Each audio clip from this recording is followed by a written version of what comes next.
I'm Mark Baer. I'm with Frank Priscaro. His company, 10,000 Feet, is a brand elevation outfit. Let's call it that. And he is the principal. So let's talk about what 10,000 Feet does, first of all.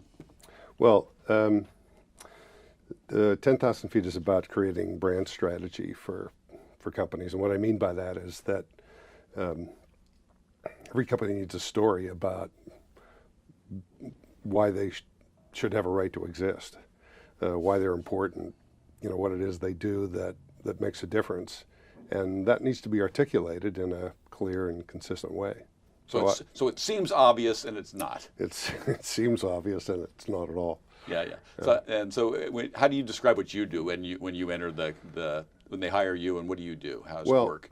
I try to ask a lot of questions because that will tell me sort of what sort of stage the company is in their own sort of approximation of who they are, who they think they are. And those two things sometimes don't match, and I need to find that out, right away. I work a lot in technology, and the difficulty there is that technologists think that what's important about what they do is how it works. So if you ask them, why should I buy this, or what's important about this, or how is this going to change the world, they'll tell you how it works. And that's fascinating to them. It makes absolutely no difference to anybody else. And so we were talking before we went on, as people think that because they know the story, they think the story is obvious, and they think that they're communicating the story. Well, even worse, they think the story's important. And yeah.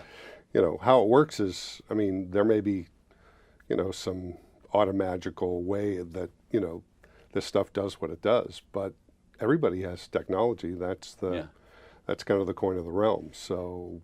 Yeah. So how do you break it to them? How do you break it down? So when you come in, how's this process work? Well, that's pretty interesting. Usually they've kind of come to that conclusion on their own, and that's sort of when I get hired. And I usually get brought in either by the venture capital people who've invested in the company, or through people I've worked with who've ended up at the company. And so I've been doing this for a long time. I've acquired a modest reputation, and so let's give an example of where people think they are, but that they're not there, and how you have to kind of twist their arms a little bit to make them see something. Well, a lot of times things will happen, at companies, and they'll have to adjust their either adjust their thinking, or worse, adjust their reality and actually become a little different company. That's really hard. Companies love to be able to just tell people that they're different. I don't know if you've noticed the Wells Fargo ads that are now trying to rebuild that company's reputation. Here's a company that was in existence for 150 years and has got caught in some really bad behavior, levied the largest fine ever. So how do you begin to tell people that, first of all, you can't hide that. You as a corporation indulged in some, not very nice behavior. That becomes part of the brand, unfortunately. So from my understanding, having talked with you for many hours, that you can't use a fig leaf. The mission statement has to be the real mission statement. Yeah. The truth has to be the real truth. The motivation has to be the real motivation. You're not looking for a phony solution or a catchy slogan. You have to. It's about a culture, and actually living and being and breathing that culture. And is that a shock to your clients when they know that it's got to be a real thing and not a phony thing? Well, ideally, I hope that it's not. Fig leaves don't cover very much, and they're kind of conspicuous not by their absence but by their presence, and so nothing's really hidden for very long.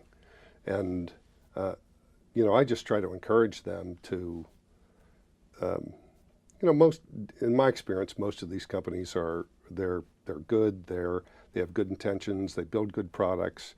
They they do their best to try to make those products work correctly, that fulfill customers' expectations, and they don't want to get into the trouble that ensues when a customer's experience doesn't match what they've been telling them. And I try to impress that upon them early on, because hopefully what I do raises the company's profile.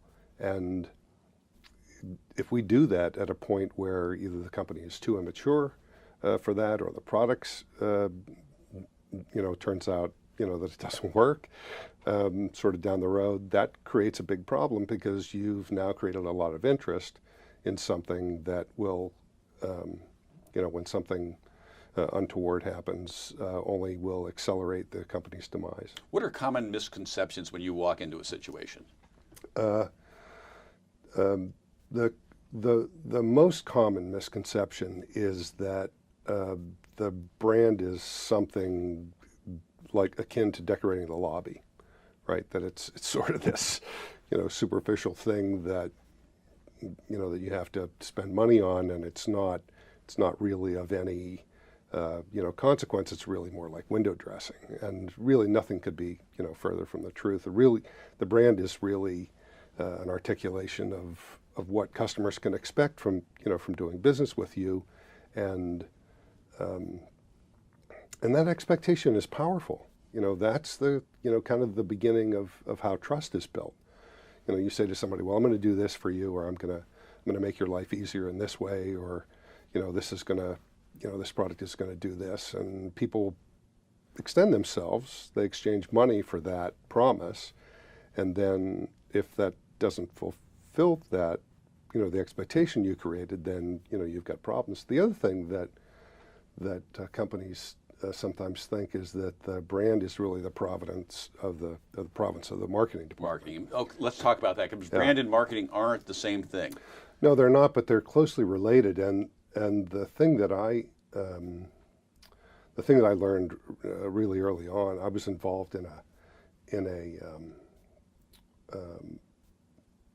one of Silicon Valley's most expensive failures, and I was the brand architect there. And one of the things I learned there is that if all the people in the company don't understand what's at stake, can you say who this is, or is this a? Oh, it was a company by the name of Transmeta. They're long gone. That was 20 years ago. But it was really valuable for me, because I used that as a springboard to build the business that I have now. And the thing that I learned there is that if everybody doesn't understand the expectations that have been created and what's at stake from creating that presence in the marketplace. I mean, this was a very hot startup. When it went public, the stock shot from $13 to $50 a share. Everybody in the company was, crazy, and you got a bunch of millionaires running around. And about 2 weeks later, we sort of found out that, hey, this product doesn't work very well. And it's like, oopsie, what do you do? I mean, you try to sort of straighten things out as well you can, but that train had already really left the station. But the thing that I understood about that is that everybody needs to accept that if the company is creating certain expectations in the marketplace, like that the product should actually work, everybody needs to be responsible for that. And if they're not, that causes problems, because there are all kinds of people in the company that interact with all kinds of people at the customer's company. And so, it's just like going into Whole Foods, right? I mean, you sort of see, it strikes me that there's an enormous amount of trust engendered at stake when you walk into a supermarket, right? Food is life, and if there's anything wrong with that, I mean, look at this romaine lettuce scare that we had just a couple of months ago, right? So that's a breach of trust, right? And so all those people in Whole Foods with their full shopping carts are implicitly saying that I trust what I'm buying here, that it's not going to make me sick or kill me. And that's kind of an important bond. And when that gets broken, the consequences aren't just, serious for the health of the customers. That there are serious consequences for the health of the company. So you're saying that brand is both important externally, but it's also greatly important internally. Oh, internally is where the brand starts. It really can't, and I guess that's another misconception. Companies think that the brand is something sort of out there that they can manufacture. I call it the brand as new puppy. It's cute and it's gonna sort of go around there and people are going to adore it and it's going to be really fun. But eventually the puppy becomes a dog and it chews on your furniture and there's a bunch of other things that go wrong. And it's kind of like, it's not something that you can manage. It's more like what you are. Mm-hmm.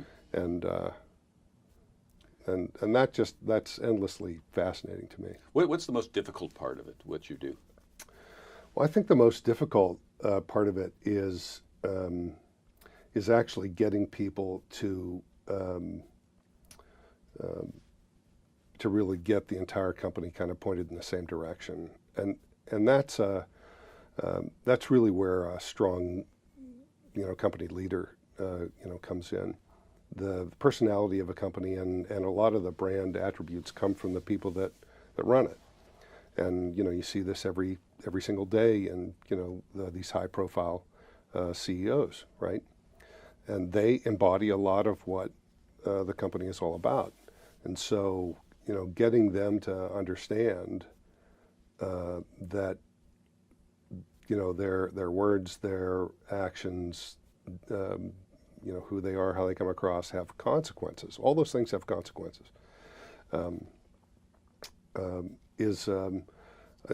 That's kind of an interesting awakening. And these days, being a good corporate citizen is essential to a lot of brands. Some it's not, but to many brands, that's becoming more and more important. I look at Starbucks, for instance. Yeah, exactly.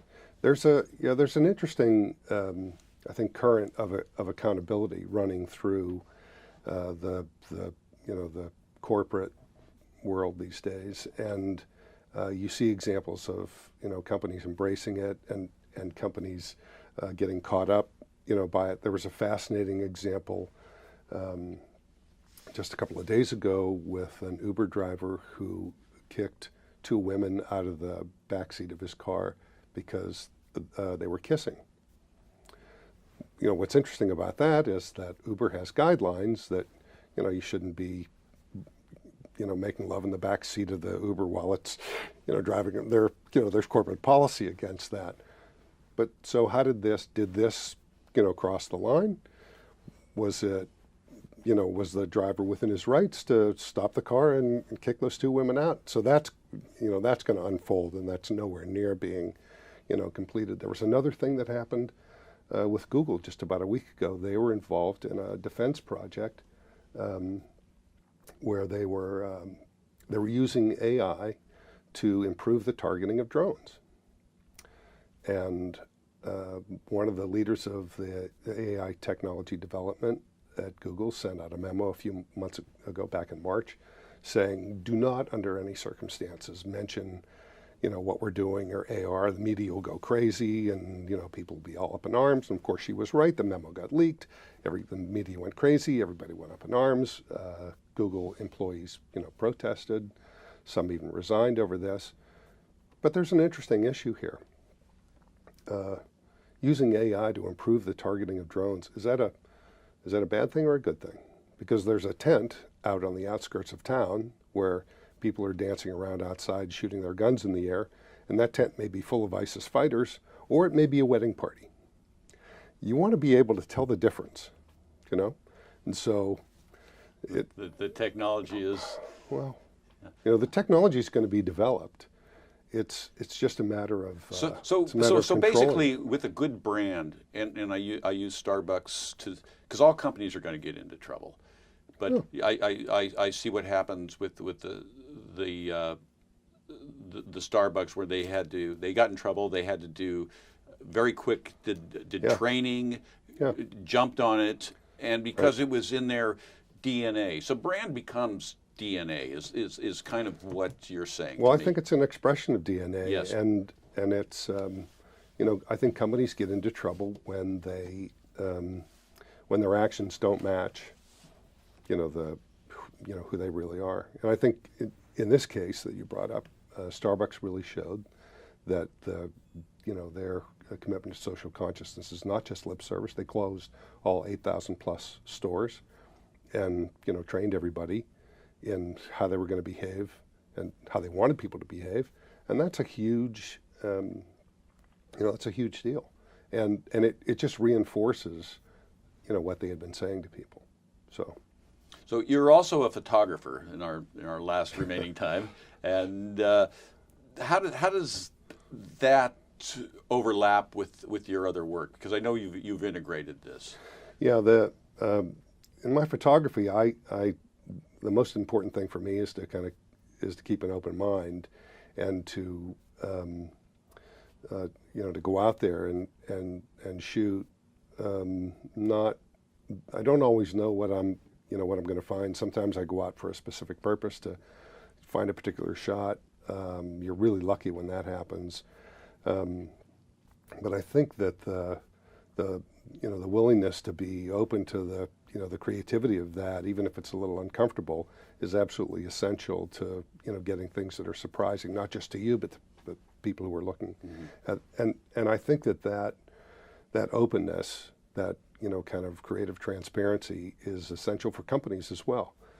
Because as you pointed out, bad things are going to happen. They're going to get into trouble. Stuff is going to go wrong, and they have to be willing to to be open about who they are, and and willing to show that and back that up, even if it's uncomfortable. Yeah, the clarity is you know how to respond. Yeah. You know how to respond in the right way, and Right. it becomes instinctual. Yeah, exactly.